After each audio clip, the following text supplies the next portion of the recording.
offert par STM Ténéré Transport Voyageurs.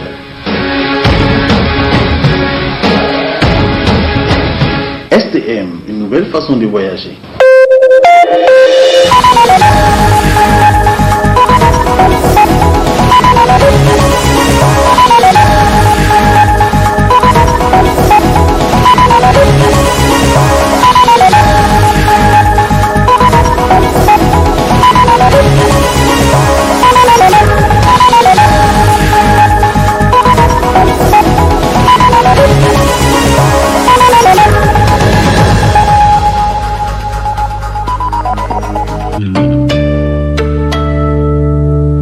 Messieurs, dames, bonsoir et bienvenue à cette édition d'information du soir sur Tambra Télévision. Nous débutons cette édition par l'ouverture ce matin de la première session ordinaire de l'Assemblée nationale au titre de l'année 2020. Elle a été présidée par le président de l'institution, Hussein Tini, Amadou Harouna, Ibrahim Kantama. C'est en nombre restreint que cette première session ordinaire de l'Assemblée nationale a commencé. Actualité oblige, le président de l'institution s'est appesanti sur la pandémie du coronavirus. Nous ouvrons donc cette session alors que le monde entier tremble devant un nouveau fléau que les frontières n'arrivent pas à contenir, comme pour nous rappeler encore une fois que nous sommes dans un village planétaire. Je veux parler de la pandémie du coronavirus, le fameux Covid-19. À ce propos, tout a été dit, de sensé, de rationnel, comme de fantaisiste. Au Niger, alors que ces échos ne nous parvenaient que de loin en loin, voici que nous enregistrons quelques dizaines de cas qui touchent nos propres concitoyens. Nous continuons à invoquer la bénédiction divine afin d'en rester à des niveaux que nous pouvons prendre en charge. C'est pourquoi nous récitons à l'unisson ce verset du Saint-Coran et cette invocation. Seigneur, ne nous impose pas ce que nous ne pouvons supporter. Efface nos fautes, pardonne-nous et fais-nous miséricorde. Ô Seigneur, il n'y a de choses faciles que ce que tu rends facile. Et si tu veux, tu peux rendre la chose difficile facile. Pour autant, il nous faut d'ores et déjà prendre la juste mesure des choses en examinant froidement la situation à l'aune de la réaction des premiers pays touchés par la pandémie. C'est pourquoi la représentation nationale demande instamment à chacun de nos compatriotes de comprendre et d'accepter que ce virus est d'une dangereuse réalité. La situation sécuritaire a aussi marqué le discours du président de l'Assemblée nationale. Sur l'autre front, celui de la lutte contre le terrorisme, je pense qu'il n'est pas prématuré de se réjouir d'une certaine accalmie, voire d'un très probable renversement de tendance, qui n'est sans doute pas étranger à une nouvelle approche stratégique des forces de défense et de sécurité. Aussi, voudrais-je, au nom de l'ensemble de mes collègues, féliciter ces FDS, de la troupe à la haute hiérarchie du ministère en charge de la défense nationale, que le Tout-Puissant raffermisse leur détermination et leur courage.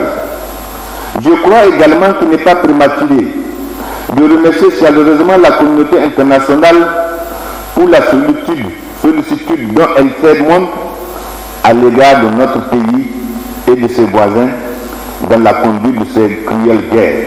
Hussein Tini a précisé qu'ils entament cette session par l'examen exhaustif de l'ensemble des ordonnances que le gouvernement a pris dans le cadre de la loi d'habilitation adoptée avant la fin de la précédente session.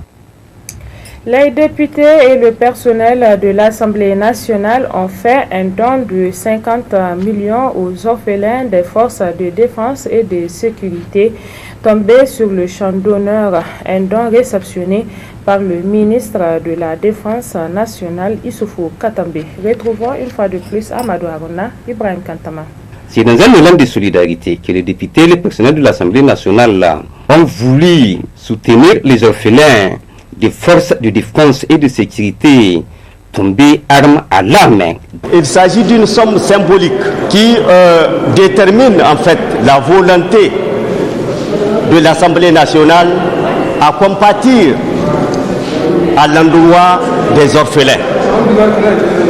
Des orphelins dont leurs parents ont été victimes justement de la guerre asymétrique. Ils sont morts avec des armes à la main pour la cause de la patrie. Donc, l'État, les citoyens nigériens, chacun en ce qui le concerne, ces orphelins qui sont les pupilles de l'État doivent mériter une attention particulière dans le cadre de leur éducation, dans le cadre de leur bien-être. C'est pourquoi nous sommes déterminés à lancer un appel à travers ce don de l'Assemblée nationale que chacun des Nigériens prenne conscience qu'il y a des hommes qui sont en train de se battre sur le terrain pour que nous, en tant que simples citoyens, vivons en paix et en sécurité dans un Niger indépendant et souverain. Réceptionnant ce don, le ministre de la Défense est tout à fait reconnaissant. Remise de ce don de 50 millions, gracieusement offert par les députés et le personnel de l'Assemblée nationale aux orphelins de nos vaillants soldats tombés sur le champ d'honneur. Le soutien aux familles, veuves et orphelins de nos forces de défense et de sécurité tombés pour la République tient à cœur le président de la République et le gouvernement dans son ensemble. Il vous souviendra qu'à propos, qu'en Conseil des ministres, le gouvernement a adopté le 7 février dernier un décret portant constitution d'un fonds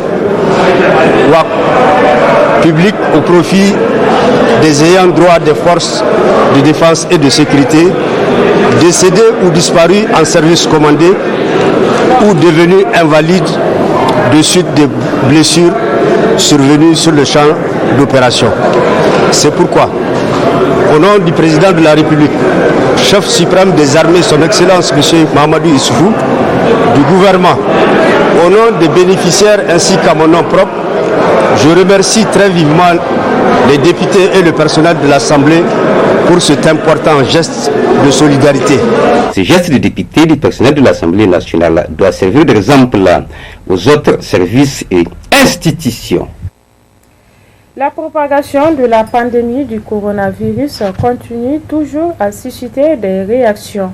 Je vous propose de suivre celle du califat de Cheikh Chaibou dans ce extrait. Le calife a présenté toutes ses condoléances à toute la Oumma islamique, à la nation et aussi à la Oumma islamique du monde, car nous venons de perdre un guide, Cheikh Jabir, qui vient de nous quitter, et le calife a présenté toutes ses condoléances aux autorités et à la Oumma islamique, qu'Allah lui récompense et qu'il l'accueille dans son paradis éternel.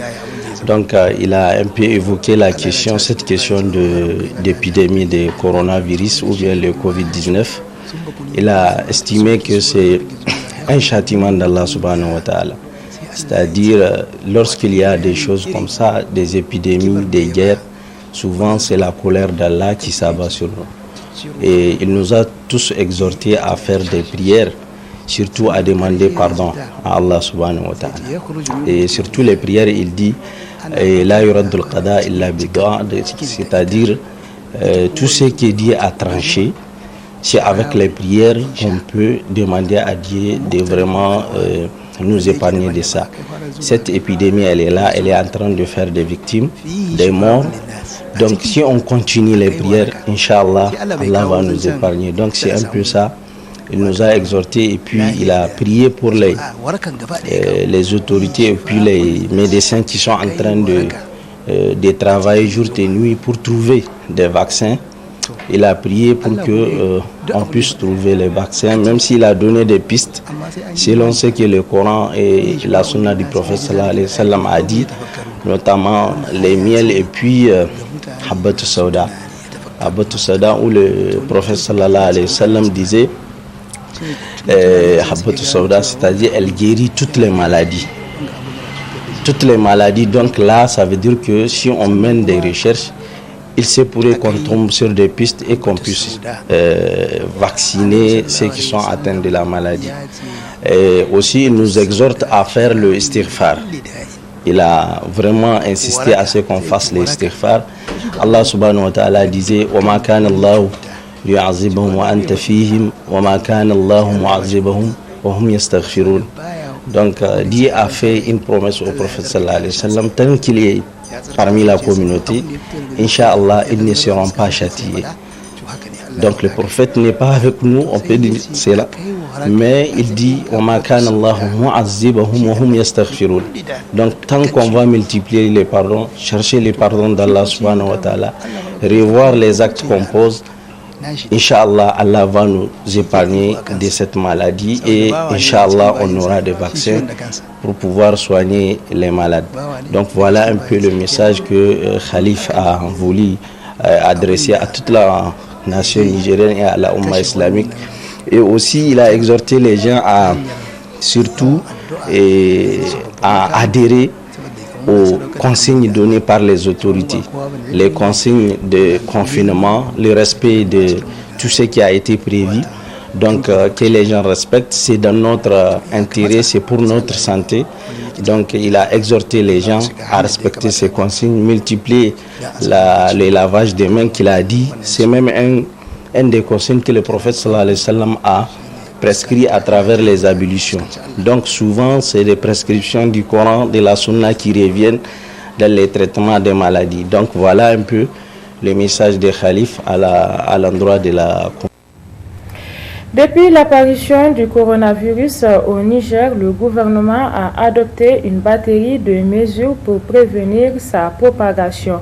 Parmi ces mesures figurent celles relatives à l'hygiène qui préconise le lavage régulier des mains à l'eau et au savon. Toute chose qui a fait apparaître un nouveau business chez les jeunes. Afambegikosi, Abdelmoumouni, Adraman. Avec l'avènement du Covid-19, le lavage des mains avant ou après toute opération devient une nécessité, sinon une obligation pour chaque personne. C'est la mesure d'hygiène la plus répandue. Cependant, le dispositif de lavage de mains, notamment les microplastiques, devient de plus en plus cher et surtout rare sur le marché, avec surtout l'engagement de nouvelles personnes qui commercialisent ces microplastiques autour desquels un vrai business s'est développé. Mutane suna sai gargada hali ƙwarai mutane suna utilizing su ana sayan su sosai bale kwanan baya lokacin da. Nous remercions Dieu car nous arrivons à vendre et les prix varient en fonction de la contenance du dico. Par exemple, le dico de 100 litres à 15 000 francs, celui de 40 litres à 12 000 et 30 000 à 8 000 francs. Avant, je vendais du matériel de cuisine. Avec cette maladie pandémique, je me suis lancé dans la commercialisation des dico plastiques qui servent à laver les mains. Suna saya sai na siyo ni ma ina saidawa. Lalle ba aiki na bane. Ban jima cikin shi ba yanzu ne nake nan ga saida su. Da aikin ne nake harkar gas nake yi da reshe irin wannan. Kaga dai ga sana'a ta nan su ne nake yi. Dan ga ana sayan waɗannan ne su ma sai na siyo na kawo. Que doivent faire les autorités pour contrôler les prix des produits ou matériels entrant dans le cadre des mesures barrières sont autant de questions que l'on se pose. Mutane na sai kadan sai dai mutane suna kuka suna cewa ba su da kuɗi suna sai kadan ba dai kamar. Tout va bien, je vendais des fruits. Comme j'ai constaté que les plastiques s'achètent de nos jours et permet de réaliser des recettes, raison pour laquelle je me suis lancé dans ce commerce. Et Dieu merci, les gens arrivent à acheter et que si vous constatez, avant c'était le dico plastique seulement, maintenant on associe le robinet, ce qui fait que ça devient un peu cher. Rien ne peut justifier l'augmentation de prix de ces dispositifs qui font partie des mesures préventives du coronavirus, surtout en cette période de crise sanitaire où le transport des marchandises continue. La durée de 2 semaines de fermeture des écoles sur toute l'étendue du territoire national a expiré hier 2 avril 2020 et compte tenu de la situation sanitaire encore inquiétante, le gouvernement à travers les ministères de tutelle a décidé de proroguer la fermeture des écoles jusqu'au 18 avril prochain. Le syndicat national des enseignants du Niger, ISNEN, a donc réagi à cette décision dans ce reportage de Sherifat Suleiman et Abdulmoumouni Abdraman. Dans le cadre de la gestion de la pandémie du Covid-19, le ministre de l'Enseignement supérieur, de la Recherche et de l'Innovation, coordonnateur des ministères en charge de l'éducation et de la formation, a décidé de prolonger la fermeture de toutes les écoles jusqu'au 18 avril 2020. Cette décision a suscité la réaction du syndicat national des enseignants du Niger, SNEN. Si il y a eu des impacts dans certains domaines, c'est que pour l'école, tout le monde le sait, c'est un arrêt total des activités académiques, du préscolaire jusqu'au niveau supérieur. La question peut se poser, ou la réponse peut être envisagée en termes de rattrapage. Et en tout cas, en ce qui nous concerne, nous allons mener des réflexions. Sinon, nous avons déjà quelques pistes qui vont consister à faire en sorte que si l'année n'est pas très rognée, et qu'on puisse aller vers son sauvetage.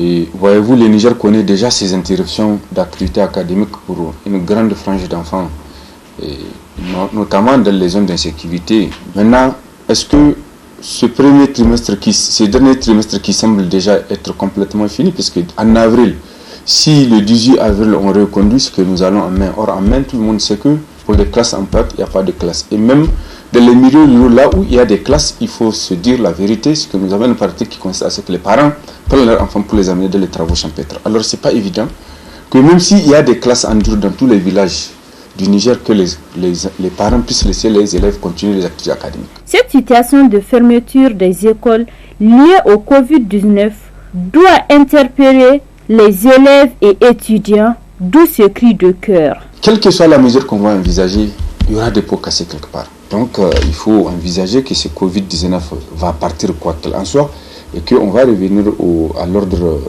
normal, même s'il n'est pas le même que le précédent, parce que je disais que très certainement beaucoup de constructions mentales vont tomber, c'est sûr, ou vont être un peu modifiées, mais ça n'empêche que les élèves et les étudiants doivent continuer à réviser leurs leçons à la maison et que les parents doivent aussi garder leurs enfants à la maison. Et malheureusement, c'est là où le constat est déplorable, parce que les élèves sont dans la rue, les enfants sont vraiment dans la rue, apparemment ils ne sont pas gardés et que ce n'est pas évident que les parents continuent à garder leurs élèves à la maison. Et puis garder les élèves lorsque la majorité des citoyens nigériens quand même vivent en dessous du seuil de la pauvreté, comme on dit, et qu'on vive le jour au jour, ce n'est pas évident que le parent puisse s'occuper non seulement de la recherche très rétrécie de la pitance journalière et s'occuper en même temps aussi de la gestion des enfants. Ainsi donc, les écoles resteront fermées 4 semaines durant. 4 semaines de cours perdus pour des raisons sanitaires